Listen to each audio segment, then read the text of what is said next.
Mais uma vez participando de nossas atividades, nosso famoso GD, já está famoso. Nessa oportunidade estamos com a nossa querida Maria de Fátima Miranda, tão conhecida no movimento espírita, ela que é esperantista também. Bonantago Maria de Fátima Miranda, ou mais conhecida como Miranda. Bonantago Caramico. Que prazer tê-la conosco em nossa atividade.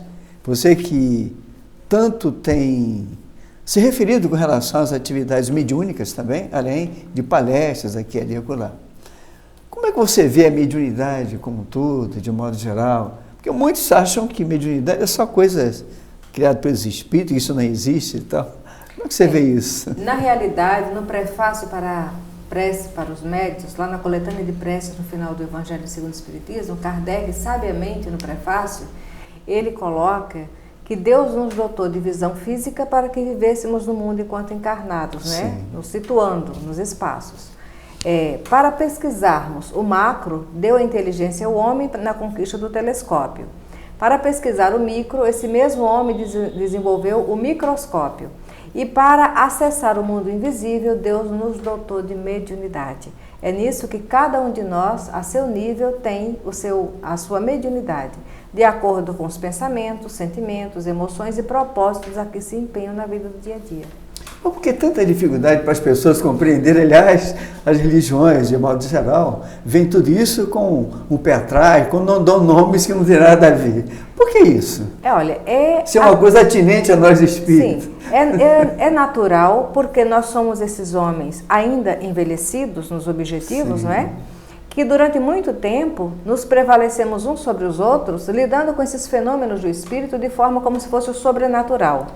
E tentando impor um certo domínio, ou então gerar impressões, não é? Aquela coisa do mistério. Então, com tudo isso, hoje sofremos as consequências da maneira distorcida como lidamos com a mediunidade no passado. A coisa é tão séria que na Idade Média, quantos médios foram sacrificados? Aliás, eu acho até os dias atuais, quantos e quantos problemas acontecem nessa área, não? Mas nós vamos observar o seguinte, que Deus é espírito, nós somos espíritos. Nós somos a boa semente da boa árvore, como costumamos lembrar, não é? Inspirados pela tia Vilma. A tia Vilma, enquanto encarnada, trabalhando... tia Vilma, companheira do movimento espírita aqui do Rio de Janeiro. A tia Vilma é uma evangelizadora. Aprendi muito com a tia Vilma. Não é? Enquanto encarnada, conversando conosco, dando orientações para aulas de evangelização em vários grupos, ela lembrava sempre que cada um de nós é a boa semente da boa árvore. Assim como uma semente de laranja contém o laranjal, nós, na condição de semente divina, contemos toda a potencialidade do espírito imortal que foi gerado por Deus com destino à felicidade. Então, o Pai que nos gerou, né? E nós sabemos que as coisas do espírito são tão etéreas, e precisávamos mergulhar no mundo físico para conquistarmos a nossa evolução. Sem esse sinal, sem esse elo da mediunidade, ficaríamos dissociados. Então, através do pensamento, nos conectamos com Deus. O nosso pensamento é o fio condutor de todo fenômeno mediúnico em qualquer lugar que o ser vivo esteja. Nós temos, aliás, a obra dele, a série dele é incrível. Não sei porquê, alguns companheiros têm algumas restrições com relação as obras enviadas por ele através do nosso Francisco Cândido Xavier, que é do André Luiz. André Luiz, ele bem referencia o plano espiritual de tal maneira em que, se não fora o processo mediúnico se estabelecendo de maneira tão clara, teríamos dificuldades para bem compreender. Por exemplo, nós estamos nós dois aqui na casa do Nelson, que virou um estúdio. A gente sabe, agora há pouco você estava, inclusive, acusando a presença de amigos que eu não sabia que tinha desencarnado. Sim. Se não fora basicamente toda essa compreensão mais profunda, seria difícil. Por exemplo, você saber que existe comunidade no plano espiritual, que o fulano, na verdade, não morreu porque ele se manifestou naquele momento, intuições que vêm mais quantas e quantas vezes, em que você fica impressionada. Como é que você vê de modo geral, você que é médium psicofônica, que deve ter um lastro grande nessa área de psicofonia? Na realidade, nós estudamos Kardec, não é? Sim. O livro dos médiuns. Sim. É imprescindível toda a obra de Kardec para qualquer nível de compreensão em se tratando da doutrina espírita, mas no livro Nos Domínios da Mediunidade, André Luiz, ele muito bem assistido por espiritualidade superior, ele nos traz informações que vão nos dar uma facilidade, não é?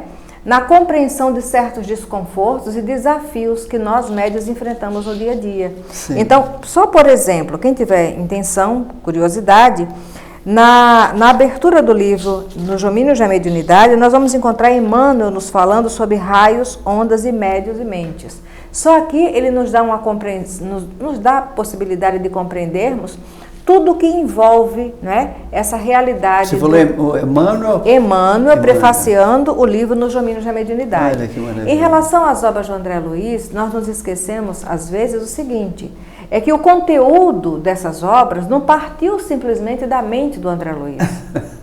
André Luiz foi tão aluno quanto Chico Xavier e cada um de nós. E te digo mais ainda, para mim, é uma espécie assim de porta-voz do plano superior. Isso. Porque essas decisões não são puramente dele. Sim. Há um consenso dos espíritos superiores e o André Luiz, com relação a gente, é interessante saber o seguinte, André Luiz, quando desencarnou, não era um espírito superior. Exato. Era um homem com valores envelhecidos, não é? Por isso enfrentou algumas dificuldades desencarnado. Emmanuel, quando vai prefaciar o livro Nosso Lar, ele diz que já estavam esperando, programando alguém que nos viesse trazer informações do mundo espiritual, Sim. mas primeiro dando testemunho de si mesmo. E nós vamos observar que o livro Nosso Lar, o espírito André Luiz, desnuda-se. Ele fala das suas limitações, dos seus desafios, não é? Dos seus equívocos e da necessidade de equilibrar-se. Agora, tem algo no André Luiz que é uma lição à parte. É a humildade com que ele admite essas limitações e reconhece a necessidade de melhorar-se. Essa é a primeira aula que esse espírito de si mesmo deixa para cada um de nós. Você fala isso, e nós já sabemos, na verdade, quem é o André Luiz. Só como gera-se polêmica, aquele lá a gente evita, mas, segundo a gente já andou fazendo estudo, e outros já andaram dizendo, era um companheiro que se dedicou realmente ao ser humano, Sim. embora os seus sofrimentos aqui, ali e acolá. E que a gente, quantas e quantas vezes, só descobre essas virtudes, quando mais tarde se manifesta com esse pseudônimo de André Luiz, Sim. E aí a gente faz um referencial com ele quando encarnado. Portanto, mostra de que as virtudes do coração que Jesus disse, fica lá na pessoa em si. E que se mostra melhor quando mais tarde desencarnado, não? Sim, sim. E é interessante porque é um referencial para nós. Sim. A espiritualidade, quando convidou André Luiz, Emmanuel mais diretamente, para ser o portador dessa mensagem, é porque ele pegou um referencial do homem que nós somos aqui. Mergulhados no mundo físico, ainda dirigidos pelas ilusões da matéria, mas com a necessidade de despertamento imediato. Não é? As obras seguintes, depois do Nosso Lar, segundo os espíritos, são síntese, um resumo de cursos que André Luiz veio fazer na crosta. Por isso que em cada livro ele tem um instrutor. Não é? Mas o conteúdo dessas obras não foi tirado do sentimento ou do raciocínio do André Luiz. A experiência dele, não a experiência própria, puramente dele, mas de vários companheiros. Era o conteúdo das aulas dele aqui na crosta. Exato, exato. Mas os instrutores do André Luiz eram espíritos superiores, exatamente, inquestionavelmente. Ainda lembrando que a mediunidade do Chico estava sendo dirigida pelo Dr. Bezerra de Menezes, Emmanuel e outros que nos fogem até a compreensão e o conhecimento ainda, não é? Então, tudo que foi trazido através das obras de André Luiz estava sendo passado pelo crivo da razão e discernimento de espíritos superiores a ele, que permitiram aquelas mensagens porque elas eram cabíveis à nossa necessidade e entendimento. Para bem referenciar aí o que você está colocando, agora há pouco foi passado por Esperanto até, né? O brilho da vida eterna. O brilho da vida eterna, amigos e irmãos, é um compêndio muito mostrando para a gente todas as nuances da desencarnação. Sim. Que livro é magistral. Sim. Eu tenho dito para as pessoas que no dia que a humanidade descobrir essas obras, vão ficar impressionados. Nossa, nós estamos aqui discutindo, criando isso que já existe. Sim. Nesse livro, especificamente, Obreiros da Vida Eterna, André vem com a equipe, né, junto ao instrutor, para auxiliar no desencarne de 5 pessoas. Isso. Cada uma delas com valores e conquistas diferenciadas, né? Dentre aquelas 5, acontece ali algo muito interessante, porque nenhum desencarne é igual. E fica muito claro, né? São companheiros relativamente religiosos, com exceção do Cavalcante, que ele vivia um pouco mais fora do contexto religioso a que se propunha enquanto católico, né? Mas nós vamos encontrar que nessa situação, eles partiram de nosso lar para trabalhar aqueles 5 desencarnes. Mas quando chegam à crosta, há uma alteração no projeto. A dona Albina, que havia sido escalada para ser preparada para desencarnar, eles suspendem essa preparação. E André Luiz fica curioso. Mas nós partimos de nosso lar para auxiliá-la nesse objetivo. Por que houve uma mudança de planos? E o instrutor fala, aguarda um pouco. Dona Albina está no quarto, está enferma, claro, e entra uma criança, o Joãozinho, vovó, e é um neto adotivo, porque ele não é biológico da família, né? Mas ele é adotivo. E ele entra com aquele carinho, ela é evangélica, ele conversa com ela, e o instrutor fala para o André Luiz, ele é o responsável pela alteração do planejamento. Porque, desdobrado, ele tomou conhecimento que a avó ia desencarnar. Mas a filha da dona Albina está grávida. E o espírito que vai reencarnar como filho dela e neto da dona Albina, ele tem um planejamento de um trabalho junto à igreja evangélica. Interessantíssimo. Então, se a dona Albina desencarna agora, ele observou que a filha com choque do desencarne da mãe poderia sofrer um aborto. E aí ia sofrer um adiamento no planejamento reencarnatório dele, junto a esse próximo espírito, quando estivessem mais adultos, né? Então nós vamos observar que independente do outro aceitar ou não a mediunidade, ela é presente em todo... É uma lei divina, né? É lei da evolução, não é? E nada acontece aleatoriamente. O acaso não existe. Então, diante daquela observação, ele reivindicou que a avó não desencarnasse naquele momento, para que aquele espírito pudesse reencarnar em paz e só algum tempo depois, de repente meses, ela retornaria ao plano espiritual.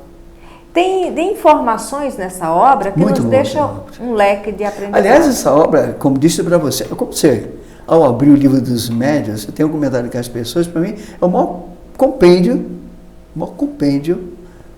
de toda essa manifestação espiritual, mediúnica, psíquica. Sim. Um dia a nossa ciência vai descobri-lo.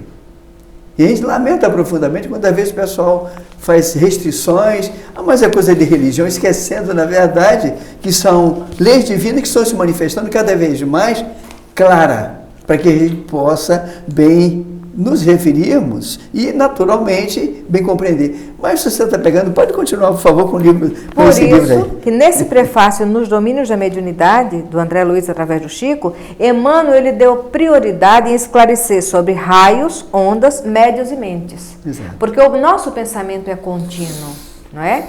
E através desse pensamento é o fio condutor da nossa vida em toda a nossa jornada espiritual. Você sabe que aqui nós estamos tentando, inclusive, fazer vídeos que possamos bem mostrar que pontos da psique do médium com o desencarnado, seja ele ali em necessidade, seja aquele que está coordenando, em que partes se fazem. Chega um momento, Miranda, que a gente precisa bem compreender isso. Você acredita que se as pessoas soubessem mais claramente essas leis, onde esses raios, onde as vibrações mais diversas se fizessem, evitaria-se tantas coisas que acontecem por aí? Não fazemos ideia do que significa ser espírito em essência. O nosso pensamento é a nossa ferramenta de iluminação. Porque durante séculos, esse mesmo pensamento, mal dirigido, mal direcionado, mal aproveitado, nos conduziu aos infernos interiores. Não é? Então, todas as mazelas que nós trazemos conosco a nível de suspeita, de medo, de equívoco, de pânico, de pavor, são ecos, né, desses abismos interiores gerados pelo mau uso da capacidade de pensar e discernir que Deus nos dotou. A misericórdia divina é tamanha, o amor divino é tamanho, não é? Que Ele nos dotou da capacidade de pensar, de raciocinar, de logicar e de cooperar com Ele na criação. E pela imaturidade, pela nossa condição ainda de não sermos habilidosos na generosidade do amor, né? Confundimos amor, emoção com amor, sensação, que na realidade é um equívoco. As sensações é do corpo, o amor é do espírito imortal. Nós saímos utilizando mal essa potencialidade e chegamos aonde nós estamos agora, perturbados, sobrecarregados e aflitos. Mas Jesus, que incondicionalmente nos ama, Ele que é o divino amigo, Ele que é o nosso modelo e guia, Ele nos aguarda e sabe que está chegando o momento do grande despertar da humanidade terrena. Pelo que você está me dizendo, então está se confirmando cada vez mais aquela classificação que os Espíritos colocam no Livro dos Espíritos: planos primitivos, planos de expiação de provas, regeneração, divinos, celestes. Quer dizer que com isso nós estamos provando que quando lemos logo no início, isso realmente existe lógica. Mas quando você coloca dessa maneira, significa, portanto, que esse plano de expiação de prova que nós estamos são espíritos verdadeiramente que muito agredimos as leis e o próximo? Não temos dúvida, porque existe toda uma escala evolutiva. Kardec, ele, na questão 100 do Livro dos Espíritos, quando ele vai falar da escala espírita, que ele disse que não é engessada, nem é rígida, nem é definitiva, não é? Mas é só para que nós possamos arrumar nossas ideias de acordo com o nível de maturidade, de bagagem, de compreensão e de docilidade às leis divinas. Nós, que estamos na base da pirâmide, os espíritos ainda imperfeitos, ou aqueles espíritos que estão no estágio de imperfeição, porque nós somos os trânsfugas da lei, não é? Nós vivemos à margem da lei, porque a lei divina é de amor, e nós ainda nos recusamos a utilizar essa nossa potencialidade divina, que é o amor. Depois vem os bons espíritos, que são aqueles que já têm uma consciência da vida, têm um fiel respeito a Deus e busca desenvolver sua potencialidade a serviço do bem. E no cume da pirâmide estão os espíritos puros, aqueles que já são totalmente dóceis. Nós vamos observar que na base da pirâmide a matéria sobrepõe-se ao espírito. É por isso que nós dizemos que somos espíritos, mas nos sentimos corpos, na hora da fome, do frio, da necessidade, né? A nível material. Mas os espíritos bons, o espírito já predomina sobre a matéria. E Kardec deixa muito claro, ele já tem uma compreensão de Deus do infinito e não sofrem tentação, porque não estão presos mais às ilusões materiais. No cume da pirâmide estão os espíritos puros, onde a matéria não está mais presente na ordem que compreendemos. É simplesmente o predomínio do espírito, que é a energia absoluta. Minha jovem, nós queríamos ficar mais tempo, mas já estamos terminando e não falamos do assunto básico. Nós vamos fazer mais um bloco com você. Você como médium psicofônica, as tuas sensações, como é que todo aquele processo em que você recebe os espíritos, esse processamento da desobsessão, isso é possível? É preciso que exista todo um processamento para bem segui-lo, ou cada um cria a sua maneira? Minha jovem, são as últimas palavras, que nós estamos, se prepare que tem mais um bloco para você, para desse assunto. Agradecemos a Jesus, né, pela oportunidade que nós estamos tendo encarnados nesse momento na Terra, quando a doutrina espírita está fazendo florescer nos corações a realidade do espírito imortal que somos. Vitredane Casalvi, você conhece, sabe o que é, já. É esperantista também, né? Agradecemos a você. Dio Caiesu, bem-vindo. Deus Jesus te abençoe. Obrigado pela sua participação, amigo do GD. Até outra oportunidade.